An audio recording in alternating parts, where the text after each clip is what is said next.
hard work looks horrible. It's not motivating. It's not motivating at all. It ain't like Rocky round 14 when he gets knocked down and goes like this to Apollo Creed. It looks like a man being stuck in a fucking dungeon and there's no fucking way out. But you have a key. But you refuse to use it. If you want revenge for the bad things that have happened in your life, start with the version of you that hasn't lived up to your potential. He says, imagine you're on your deathbed, and standing around your deathbed are the ghosts representing your unfulfilled potential. The ghost of the ideas you never acted on, the ghost of the talents you didn't use. And they're standing around your bed, angry, disappointed, and upset. They say, we came to you because you could have brought us to life, they say. And now we have to go to the grave together. So I ask you today, how many ghosts are going to be around your bed when your time comes? If you decide to be rich today, who gonna stop you? Who? If you decide you want to be rich, all you gotta do is start. Find the others. Admit it, you aren't like them. You're not even close. You may occasionally dress yourself up as one of them, watch the same mindless television shows as they do, maybe even eat the same fast food sometimes. But it seems that the more you try to fit in, the more you feel like an outsider. Watching normal people as they go about their automatic existences. Trust your instincts, do the unexpected, find the others. As long as you keep going, you bear witness to yourself of what you are capable of. A lot of times we have this desire to point the blame finger externally, but wherever you point the finger of blame, power follows. And so whoever I blame for the life I have is the person who I give all the power over my existence, over my circumstances. And so it hurts, but if you turn the finger inwards and you start saying, I don't like my life. The person that I need to punish or get back at is the real person who got me here, which is me. And so you may be right that other people did certain things or you got dealt a bad hand. It also doesn't matter because the only thing that you can't control is obviously the actions that you take. And the only person who's in control of that is you. And so the revenge porn is thinking about what the version of you who got you here did, and then acting in the exact opposite of that as many times as you possibly can. And the pain that you feel by rejecting the thing that you used to do that got you into this bad circumstance, that's the real revenge. Yeah. You know, if I see something, I see an opportunity, I'm gonna go for it. Yeah. You know what I'm saying? We're all gonna die one day. Yeah, it's true. So we live like that. Live like you could die tomorrow, go for it. You can move through life at 7 times the rate of other people by simply changing when you say you're gonna make a decision from end of week to end of day. So think about how that stacks up. So it's like, let's say that there were 4 decisions that you needed to make. If the normal person takes a week to make the decision, and then their mind moves on to the next thing that they have anxiety for, and start making that decision and decide another week, decide another week, decide another week. It's a month to make those 4 decisions. Whereas the Superman takes one decision day 1, second decision day 2, third decision day 3, fourth decision day 4. They aren't even finished the week yet, and they're where the other person is at the end of the month. And like that speed of decision making, like not paying the attention cost, the opportunity cost of your time, I think it's really profound in terms of how quickly people move through life, in terms of achieving the goals that they set out. Because people are like, how is that guy so young and he's achieved X, Y, and Z? It's like, well, what takes you a month to make a decision, we make it an hour. And then the next hour, I make another decision that takes you your next month. You have to lose your fear of failure. Failure is a part of the process. People who never fail, never try. You have to fail. You got to get it wrong to get it right. You learn nothing from winning. You only learn from your failures. I've failed more times than I've succeeded. Michael Jordan took 949 game-winning shots. He only made 123. He's the greatest basketball player to ever live. He only made 123 game-winning shots. He took 949 of them. But when you actually set a timer and you only use that timer and you pause it when you stop working and you do 100 hours of work, all of a sudden by the end of that 100 hours, you have a very different understanding to the very granular level of what it takes to be great. They want this magic pill. They want to know the secret, but there is no secret. It's just hard work. But I think the thing that everyone who's listening lacks is the context on how hard work is, not in that it's complex, but just in that it's a continuous and unending focus on one thing and noticing the details that separate mediocrity from greatness. A goal, setting it as a goal, and working on it. You can become anything that you want to become. The harder you work, the better you get. Until you have had the taste of finishing, you will not respect yourself. Until you follow through, until something is done, come hell or high water, tears and struggles and pain, and you go through it anyway, and you show up and you continue to fight on no matter the circumstances. After a while, something begins to wither inside of you. So no matter how you feel, get up and do what you're supposed to do. That's it. And that's discipline. It's not motivation. If you only did what you were supposed to do when you were motivated to do it, that's leaving it to chance. But if you're disciplined, you go do what you're supposed to do. You don't have to feel good about it. You just have to keep going. The feeling will pass, but you will remain. You are greater than your feelings. Going to bed late and waking up early to work for a few days won't kill you. You're not going to burn out. You're doing what it takes.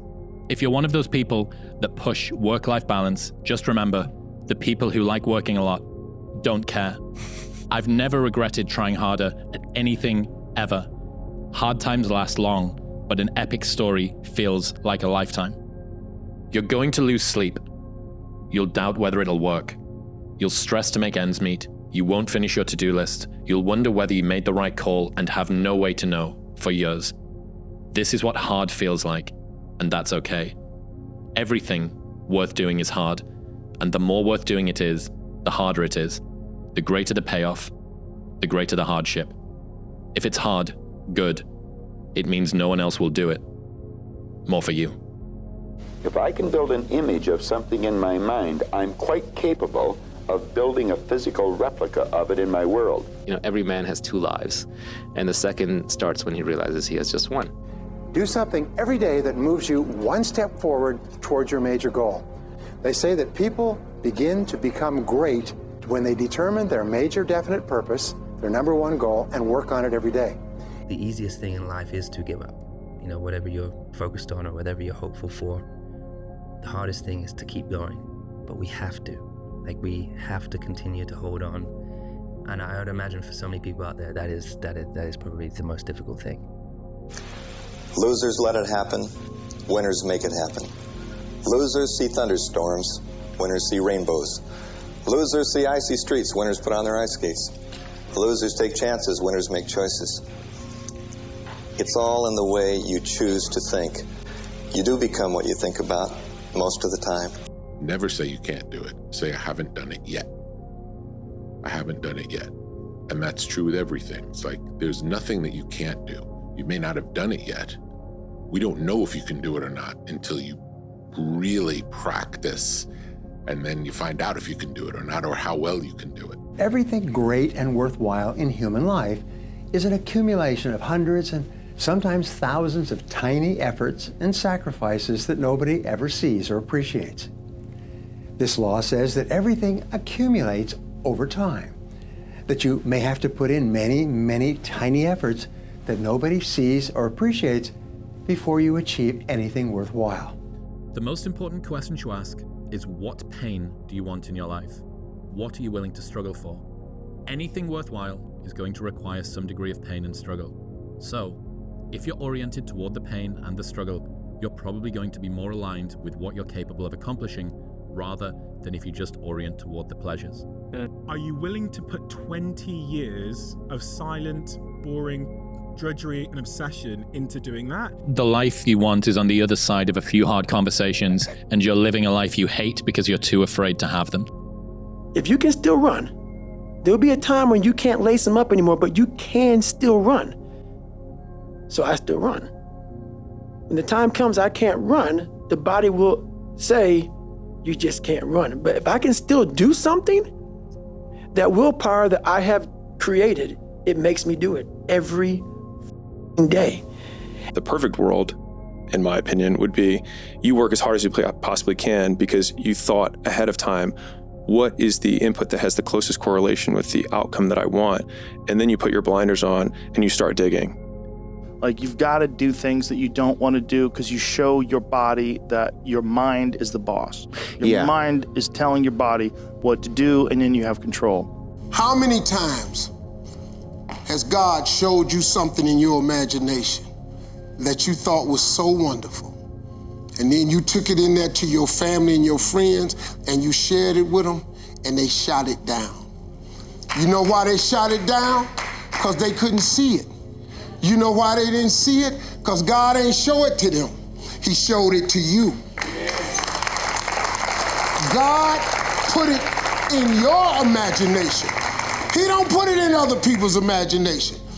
Stop telling your visions to other people because they're not going to see it. Why you think you keep imagining opening a business? Why you keep imagining graduating, getting a better job? Why do you keep imagining buying a house? Why do you keep imagining driving a really nice car?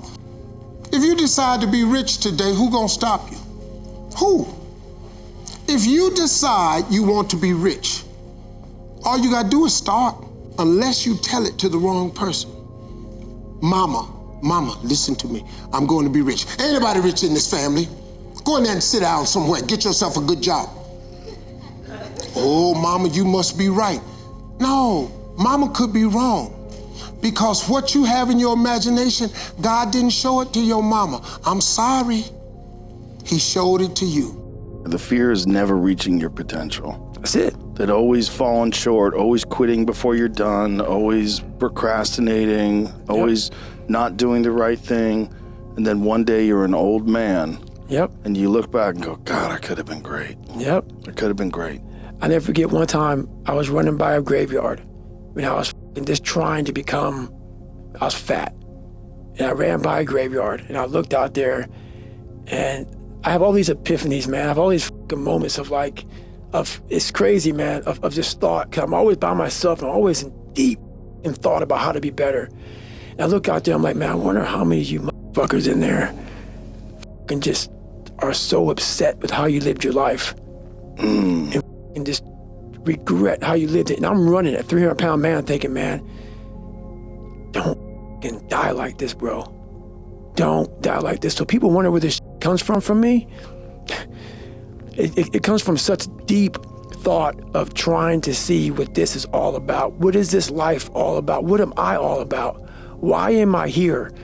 You know, I had to find purpose. Yeah. You know, if I see something, I see an opportunity, I'm gonna go for it. Yeah. You know what I'm saying? We're all gonna die one day. Yeah, it's true. So we live like that. Live like you could die tomorrow. You know, go for it. Life can be much broader once you discover one simple fact, and that is everything around you that you call life was made up by people that were no smarter than you. And you can change it. And the minute that you understand that you can poke life and actually something will, if you push in, something will pop out the other side, that you can change it, you can mold it. You can move through life at 7 times the rate of other people by simply changing when you say you're going to make a decision from end of week to end of day.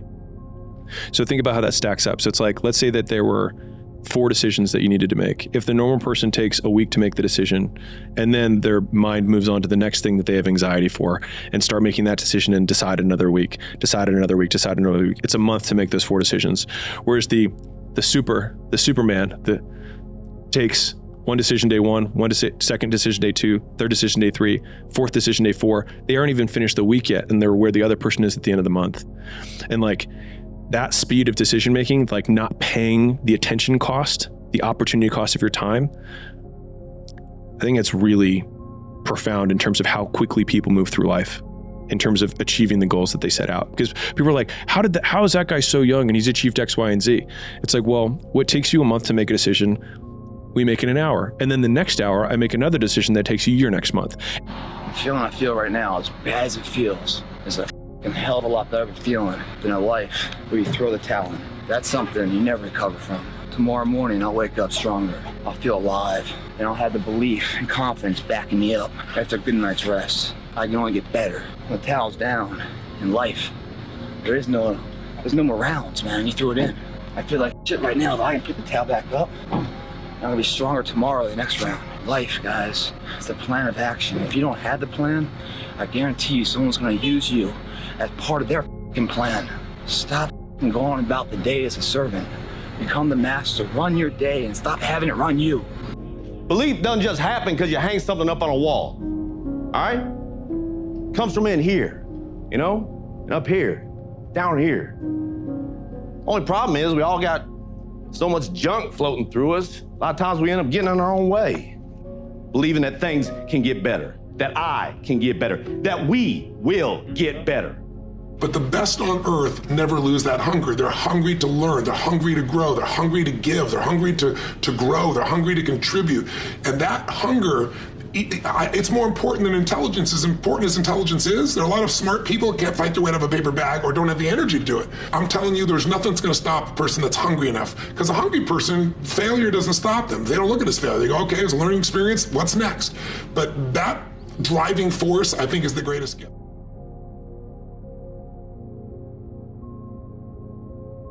But when you actually set a timer and you only use that timer and you pause it when you stop working and you do 100 hours of work, all of a sudden by the end of that 100 hours, you have a very different understanding to the very granular level of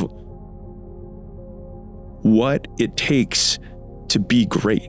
They want this magic pill. They want to know the secret, but there is no secret. It's just hard work. But I think the thing that everyone who's listening lacks is the context on how hard work is, not in that it's complex, but just in that it's a continuous and unending focus on one thing and noticing the details that separate mediocrity from greatness. You know, there comes a day, man, everyone's gonna have this day. There comes a day where being average, being mediocre is just sickening to you. It's just sickening, it makes you wanna throw up. Because you've seen people with far less talent than you. As you're growing up with them, their childhood buddies, whatever else, they didn't have what you had. Yet now they're fucking to become something that you haven't. There comes that day. It's either when you're young, you know, and it strikes you on the baseball field because you're sick of striking out. Or it's when you get fired from your 5th job, you know, and your wife and kids are on your ass, so you don't know how to support them anymore. There comes a fucking day where push comes to shove. Where being mediocre, being like average and just fucking burns and sucks so much. You can't deal with it one more day. And you get off your ass and you create something that's always been there. It's always been inside of you trying to come out. But you've never wanted to unwrap it because it's too much pain and commitment. You were scared you were gonna fail. You were scared if you started, you never finish it. You didn't want to tell anyone about it. You knew it was there, but you never wanted to embark on it. If you want to be great, you want to be the baddest motherfucker ever at what you do, you're going to be misunderstood by everybody because you're going to be so fucking obsessed and so driven to get there. That's what it takes. That's the truth. It takes every second of your fucking life. Anybody says balance? Yeah, balance is important for a lot of fucking people. It is. But if you want to go to that edge where people do not like you, don't understand you, question everything you fucking do, you've arrived. When you are misunderstood to the point where people think you're psycho and you're nuts and you're this and that. Why are you in the fucking gym at 1 o'clock in the fucking morning? You just got to doing an op for 13, 14 hours after Ranger school, man, at the gym. What's wrong? You will never understand what is wrong with me. And that's why I'm so fucking glad you don't, because I'm in the right fucking spot. When people don't understand you anymore, you're in that spot of obsession and drive. I think a lot of entrepreneurship and even personal growth is training yourself on how you respond to hard. Because in the early days, hard was, ooh, stop. This isn't good. This is a warning sign. This is a red flag. I should slow down or I should stop, I should pivot. But the more I think about it as a competitive landscape, as I'm clear on what this path is supposed to look like, and these rocks and these dragons are things that I'm going to have to slay along the way. to get the princess or get the treasure. I get happier about the harder it is because I know that no one else will follow. It's a selection effect. And I think if you can shift from this is hard to no one else will be able to do this, then it flips from being this thing that you're like, oh, poor me, to oh, poor everyone else who's going to have to try. You know, if you set out a path towards a goal, you set up something as valuable, you decide that you're going to do that instead of other things, so that's kind of a sacrifice because you're sacrificing everything else to pursue that.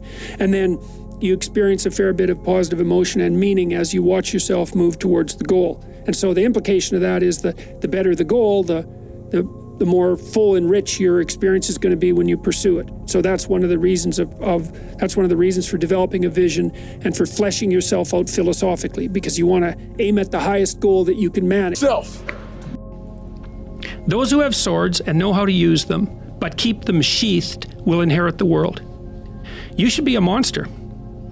You know, because everyone says, well, you should be harmless, virtuous. You shouldn't do anyone any harm. You should sheath your competitive instinct. You shouldn't try to win. You know, you don't want to be too aggressive. You don't want to be too assertive. You want to take a back seat and all of that. It's like, no, wrong. You should be a monster, an absolute monster, and then you should learn how to control it. Do you know the expression, it's better to be a warrior in a garden than a gardener in a war? Right, exactly. That's exactly it. Yeah. A moment of pain is worth a lifetime of glory. Remember that. You know this. There was no one there to pick up the rucksack, to pick up the boat, to pick up the log, to go in there. It was you. It was you. There was no pat on the back at 300, at 275, at 250, at 220. No, that was you. You had nobody anyway, motherfucker. Look around you. There was no team. It was you. There was no weight loss program or mom and dad waking you up saying you can do it, you can be better, trying to build belief. You built belief when you had nothing. Rock bottom. You think when you're young that you have all this time. You have no time. I mean, one of the quotes on the wall in the gym in there is no tomorrow from Rocky 3. Every fucking day I wake up and I don't want to do some fucking I'm like, okay, man, do you want to be a bitch today? Do you want to feel like a little bitch? Do you want to walk around all day knowing that you could, but you didn't? You have to learn how to get up and do when you ain't got no fucking 5K, no 10K, nothing. Nothing exists. Your life fucking sucks. You're in the fucking dungeon. But guess what, motherfucker? I'm still going to get it. Because when that time comes, because the time is going to come, when that purpose is there, you'll be ready. The life you want is on the other side of a few hard conversations, and you're living a life you hate because you're too afraid to have them. If you can still run, there'll be a time when you can't lace them up anymore, but you can still run. So I still run. When the time comes I can't run, the body will say, you just can't run. But if I can still do something, that willpower that I have created, it makes me do it every fucking day. Every day I walk this earth and I see average all over the place. And they want to ask me, how did you do it? I can't tell you how, because you're not going to do it. When you're 300 pounds and you can't read and write and you're up, you know how many times you're going to fail on that process? So if you don't know how to fail, there is no victory. There is nothing more anxiety-inducing than I want to be better, and I don't know what at, and I don't know how. Only thing gets me mad nowadays is that so many people die with untapped potential because they think that someone else is fucking better than them. There's never been more opportunity than there is today. That was always my mentality. Nobody's ever gonna fucking outwork me. Whenever I finished a long day's work, I was becoming more like the type of person who could work for 5 years without reward. Of other things that they would prefer to do stuff that they would not prefer to do because of the one thing they want most. And if you want it that bad, if you're willing to give it that much, you get a big piece of what you want. And dreams do come true. Anything you want can happen and become a reality. This next generation is just such a fucking group of pussies, man. For the small group of savages out there, run these fucking kids right over, man. People want to know where I find my strength at, where I get my strength. I get it from a lot of places, but right now, this morning, I'm getting it from, there's not a motherfucker that's up There's not a car, there's not a person. Everybody's in their bed, sleep, dreading that it's a Monday, hate it's a Monday. And I'm loving it. I'm loving that. Where everybody's getting weaker, I'm getting stronger. It's not about the running, the swimming, the push-ups, the sit-ups. It's about what those things do for your mentality. You don't get better on the daggone couch. You get better by coming out here and getting the after it every daggone day. What would your life be like if you made use of all the potential that you were offered? That's the optimistic question, because you can test it out. Say, okay, well, I'll just try that for a year. I'm gonna do the best I can at everything that offers itself to me, just as an experiment. And then I'm gonna see, well, is my life better or is my life worse? It's like, you try it for a year, you think, it's actually better. My friendships are better, my family's better, I'm less anxious, I'm more positively oriented, I'm less resentful and bitter and jealous and angry. You know, I'm more physically healthy. It's like, hey, great, and you're not that good at it. It's like, what happens if you did that for 5 years? We all know what's right and wrong in its sedative state. We all know when we're relaxed exactly the person we want to become. The question is, do we believe we can become it? Without that belief, every journey will run into a debate. That debate is when pain starts to fill the body. You weigh the temporary pain versus a lifetime of pride. What are you gonna do? How bad do you want it? There's two options. To continue forward, pushing upward. And if you do, that dream is given birth, and forever you will live in the reality of it. If you stop, quit, throw in the towel, I promise you there's no distance you can travel far enough to ever find that dream again. For it is dead.